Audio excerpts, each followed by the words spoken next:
Alright guys, Bludgeon Boy here to play some more Ratchet and Clank 3 Up Your Arsenal, or to talk about Ratchet and Clank 3 Up Your Arsenal rather.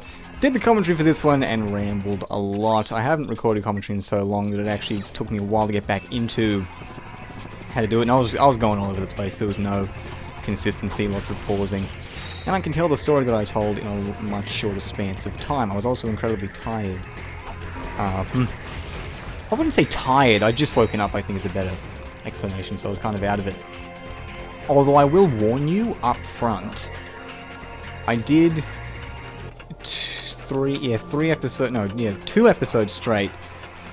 The commentary for this episode was so bad, it took me 2 planets to do it. That's how bad it was. Because the planet, or not the planet, but the level right after this is when the Starship Phoenix is getting attacked. It took me the entire length of this video, plus the length of the saving the Starship Phoenix, to get the commentary done. So it was really just loose and horrible and rambly and crap. So that's how bad it was. Thus justifying me doing it again. I will say though that the episode after that I did in the same sitting. It goes for an hour, but I won't be re-recording it because it actually would take me an hour to retell the story anyway. That episode will have to be split into 3 parts. I've never had to do that before because I've never had such long-winded commentary, but that commentary, ironically, even though it's longer, it actually needs to be that long because the story actually takes that long to tell. I'm quite curious as to what people will actually think of doing one episode in 3 parts, because I'm obviously grouping the episodes by what the commentary is, not what the level is.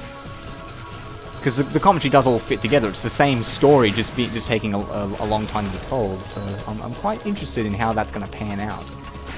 I don't know if it's good commentary, but it's an interesting story. I think one worth telling. So, in any case, we shall move on to the story I wanted to tell for this episode, so that we can actually get it out of the way. So about a month ago, pretty much a month ago tomorrow, actually, 4 weeks ago exactly tomorrow. Microphone should stay on my head.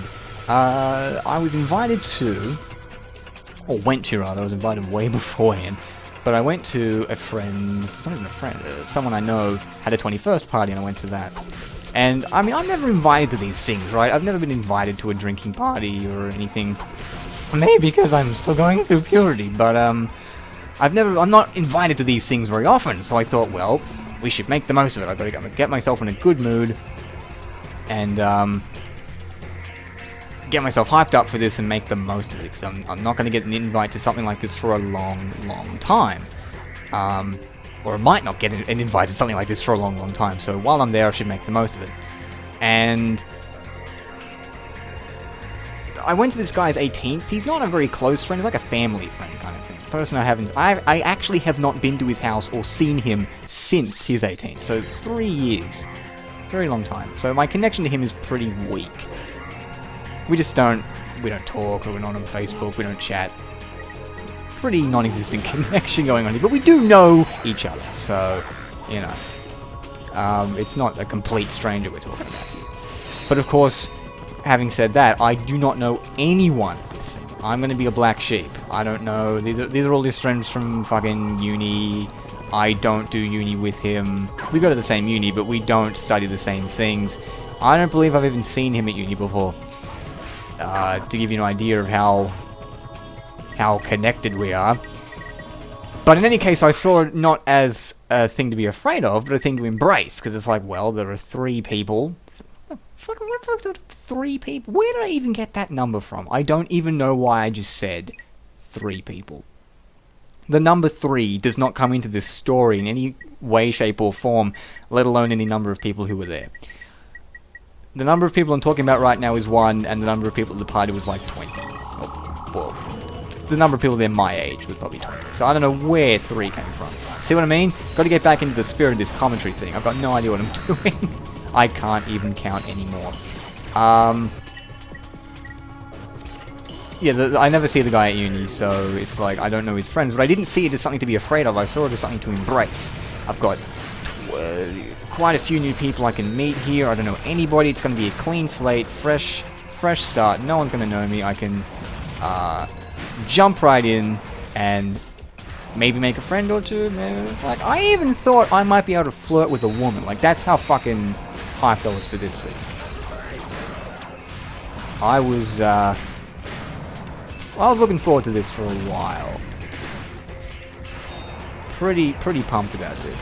Something I normally wouldn't be that pumped about. But this time I was like, this is gonna be fucking good, and I'm gonna make the most of this. I was very optimistic for how it would go. And so on the day that it was on, Saturday, I was like, I was happy to go. I was happy to get dressed and shave and do all the stuff that you have to do to get ready to go to someone's house.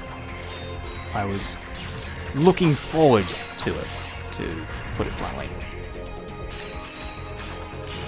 I get there, and you know, as I've even discussed with my mother, who I'm going with, I don't even vote the girl. I might even do this. I'm saying this like out loud to get across that this is serious intent of not making this up. I seriously want to actually talk to these people, maybe meet a girl, who knows. I'm not going there specifically to do that. I'm just acknowledging that it's a thing that I can do and that I shouldn't be afraid of doing it. That was kind of what I was trying to get across. So I'm at the front door, and the guy whose birthday it is opens the door. And I say happy birthday to him, and he looks completely different, which is it's so weird, having not seen someone in 3 years. It's like, wow, you are not the same person. I'm also just noticing how weird the backflipping in this is. I'm like flipping in the opposite direction to where the momentum's going. It's really weird. So, in any case, I go inside and, the jackpot crate multiplies. I don't really go out and meet his friends straight away, because some of his friends are there, but I'm just like, I'm not really prepared to go over there just yet. Not really feeling it right now. I'll just sit on the couch with the adults. I still don't think of myself as an adult, evidently, with this mindset, or the people he's hanging with, his friends, because, you know, we're all over the age of 18, so we're all adults, but I'm still kind of in this I'm gonna sit with the adults mentality. It's very strange. The older people, I guess, would be more accurate. So we sit there for a while and we talk about just random kind of stuff. I'm looking out there, and more of his friends are arriving, and I'm like, I really should go out there, but I'm not really in the mood. Kinda not really feeling this. I'm iffy about it, you know. What do I do? And I know that the longer I leave it, the harder it's going to be, because the earlier you get into the conversation, the easier it is to integrate yourself into the conversation. But the earlier you get there, the less people there are to introduce yourself to, the higher the chance that when other people arrive, they will introduce you for you, or you'll be introduced by the other people you've already talked to. So the earlier you go out there, the better it is. But it was so frightening, because I knew none of these people except the birthday guy, and the birthday guy's fucking periodically coming and going because he's got stuff to do. You know, he's got to answer the door and help prepare things and carry things around. He's got stuff to do. So it's like, I can't go out there just by myself. That's too scary. That's too much scariness for me to handle. So I stayed in there for a while, just not doing anything really. Not really moving, or just seriously just sitting there looking outside, contemplating what to do. And eventually I think it got to a point where most people had arrived. And there was this guy who came along, one of this guy's friends, just another one of his friends. He looked actually, no, my decision to get up didn't really have anything to do with how he looked. I think I just saw this opportunity and just said, okay, fuck it, we have to get out there eventually. And I saw a few of his friends arrive kind of in a group, and I'm like, okay, if we walk out with them, it'll be like more subtle, and we can kind of integrate ourselves with the group a bit better. Fantastic platforming right there. Wow, you go quite far back. Will I cut that out? Well, I guess not. Anyway, so yeah, I kind of just saw that group, and as soon as they kind of walked towards the door, I'm just like, okay, get up and walk, get up and walk, get up and walk, get up and walk. And then I got up and moved towards them. and kind of just walked out surreptitiously. As if I was part of the group, but not really. Just kind of there. I think someone else actually said for me, like, can you introduce this guy? Like, his mother must have said it for me. Can you introduce him to the group? And he said he'd come back and do it after he had to do some things. So I'm outside, standing there, looking at the group, but not talking to any of them. Next to me is this guy who seems to be in a similar predicament to me. He doesn't seem to know anybody. He seems to be fairly, like, shy. He's just fucking around on his phone. And I'm just standing there kind of looking at the group, and I didn't say anything to him, but I'm like, okay, at the very least, there's someone else here who feels my pain. At the very least, there's someone else here who knows what I feel.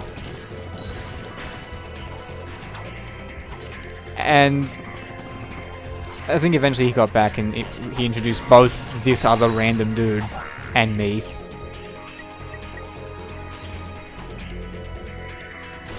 And then they got us chairs. Or he got us chairs and put one chair on the other side, the opposite side to where I am, and one seat where I was kind of standing. There are two groups talking at the moment. There's one group that's just guys sitting near me and they're just talking about random stuff.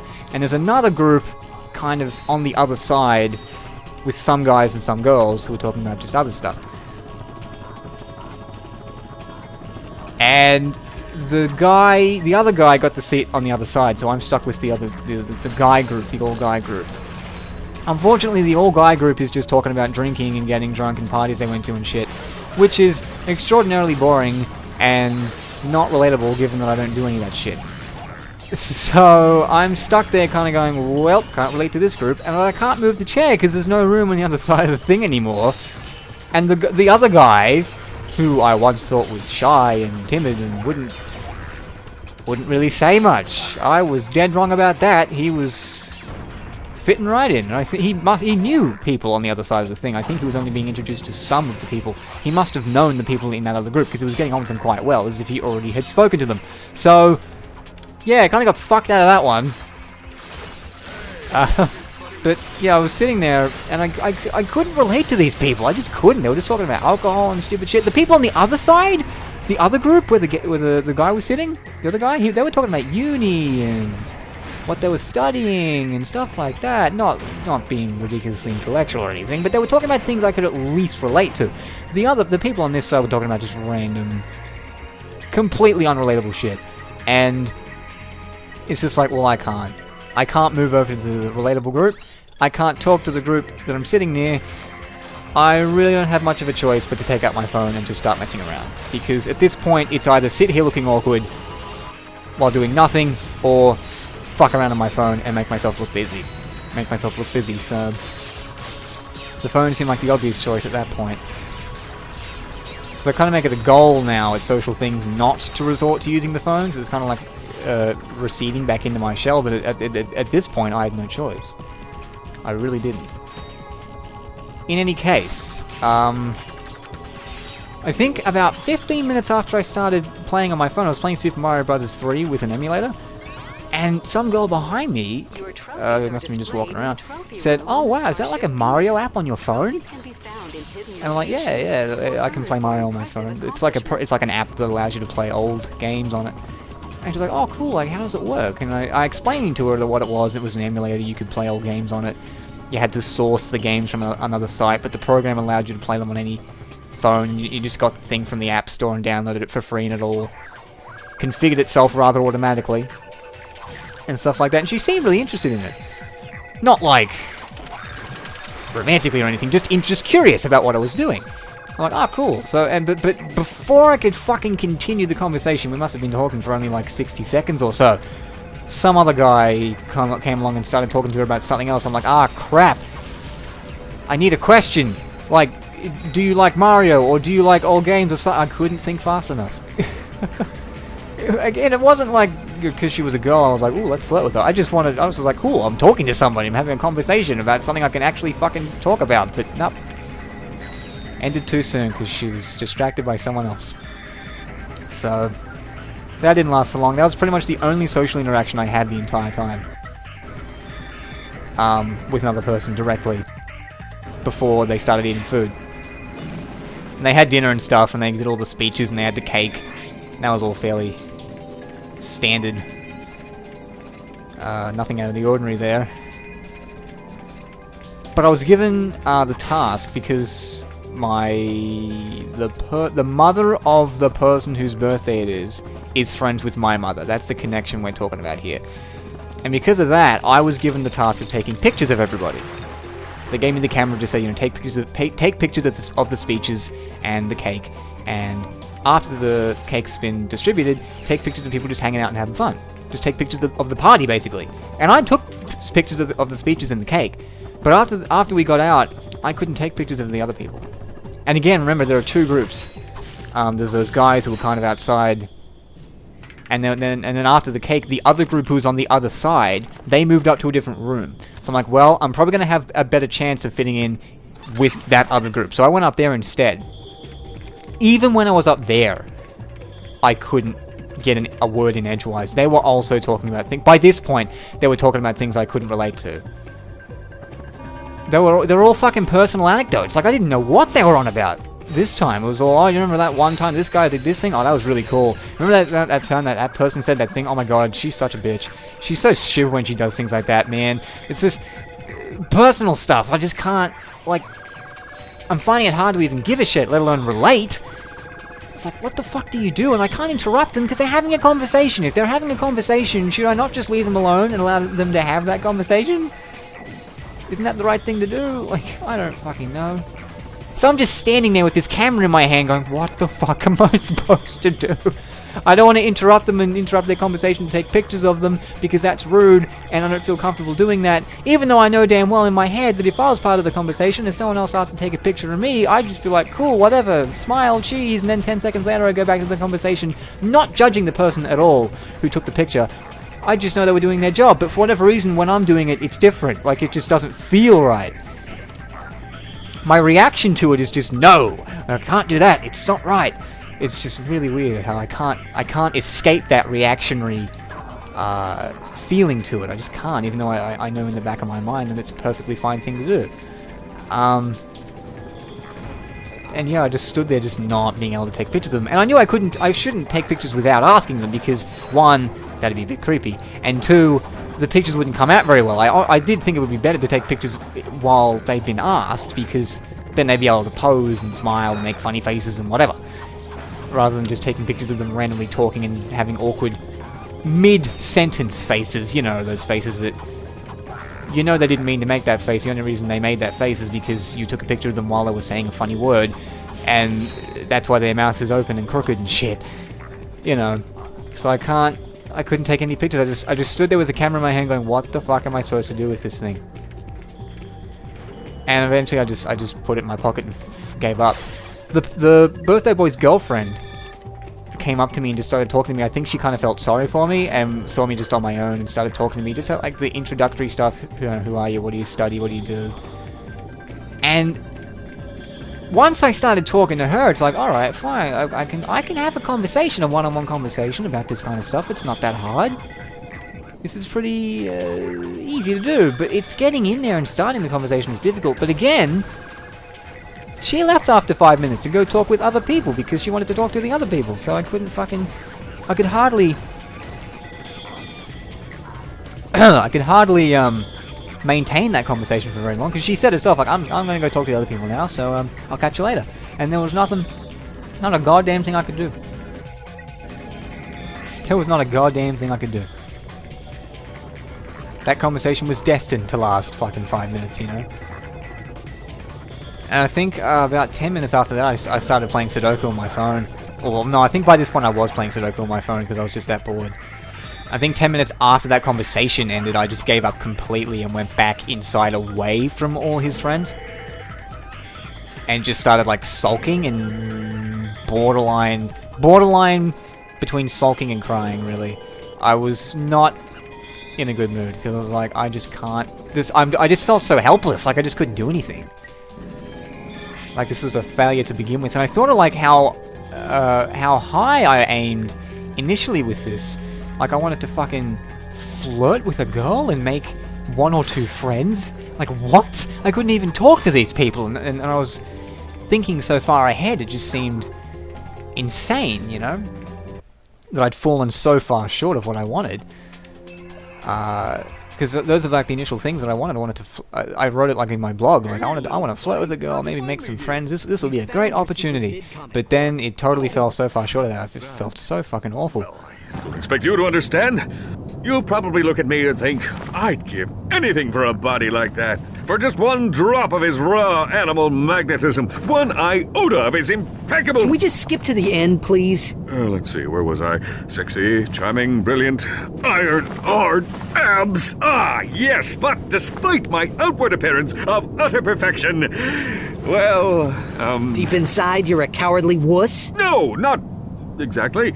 When I escaped from that star cruiser, cheating death by mere nanoseconds, I suddenly realized something very important. I could have died!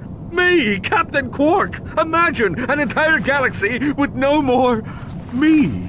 And for what cause? So, a few trillion people get turned into robots. Who am I to say who should or shouldn't be turned into a robot? You're pathetic, Quark. I can't believe I once looked up to you. Let's go, Clank. The people of this galaxy need you, Quark. They believe in you. You can give them hope. You have a chance to redeem yourself and become the hero you have always wanted to be.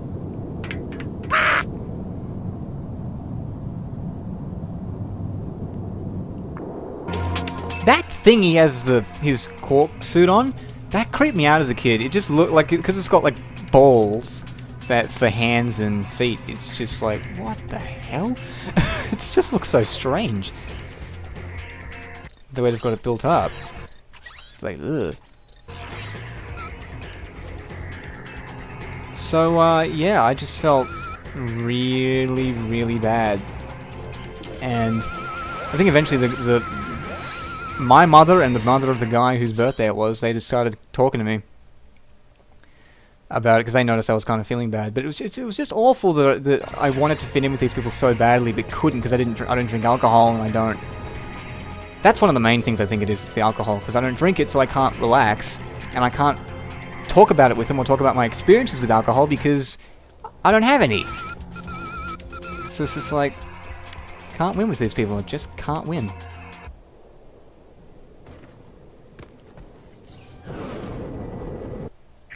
Ratchet! Where have you been? We were just... Never mind. The Phoenix is under attack. Our shields are... Sasha! to 40%. Life support systems are... I think they're getting... aboard the ship. Whatever's on that disk has nefarious worry. Do anything to get it back. Hey, Hotshot. If I don't get to see you again, I just wanted to say... The signal is lost. Engage the gravimetric warp drive. Yep, felt pretty bad about it all, so, hopefully the next episode will be more uplifting. The next episode, as I said, will be split into 3 parts, because it's super duper long. But, in any case, I will catch you guys later.